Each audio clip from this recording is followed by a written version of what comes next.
menghendaki.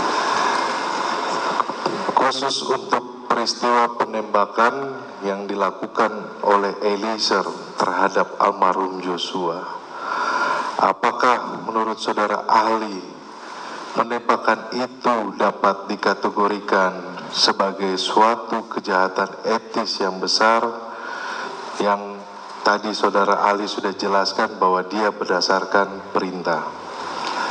Jadi dalam etika itu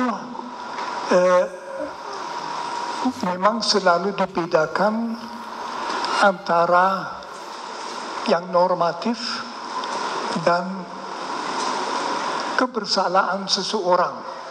Yang dalam agama, di agama Katolik, kebersalahan itu disebut berdosa, ya, orang berdosa. Tapi dalam etika saya tidak pakai istilah itu. Dalam etika saya pakai istilah bersalah secara etis. Boleh dituduh kamu secara etis adalah buruk. Kita dalam bahasa biasa mempunyai istilah itu orang jahat misalnya. Jahat itu berarti etis buruk.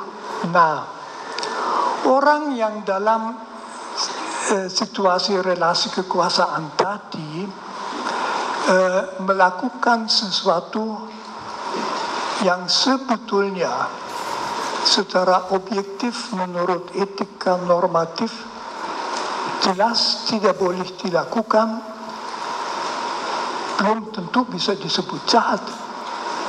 Karena dia tidak melakukannya karena sebetulnya mengabaikan norma moral, tapi tidak tahu mana yang ditaati. Penilaian moralnya itu dalam suara hati keliru. Dalam etika faham suara hati yang keliru banyak dibicarakan. Di situ dikatakan orang wajib untuk membentuk suara hati, jadi supaya perasaan moral sesuai dengan norma-norma objektif.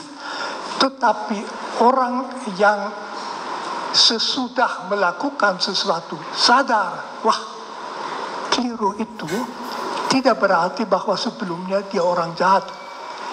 Jadi dari sudut kebersalahan pribadi itu amat sangat relevan.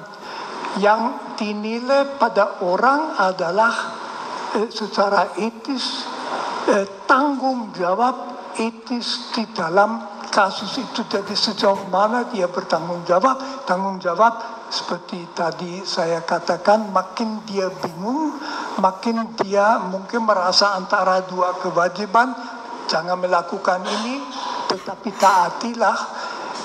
Kebingungan itu mengurangi kejelasan suara hati, dia bisa keliru tanpa boleh disebut jahat atau itu. Terima kasih untuk penjelasan.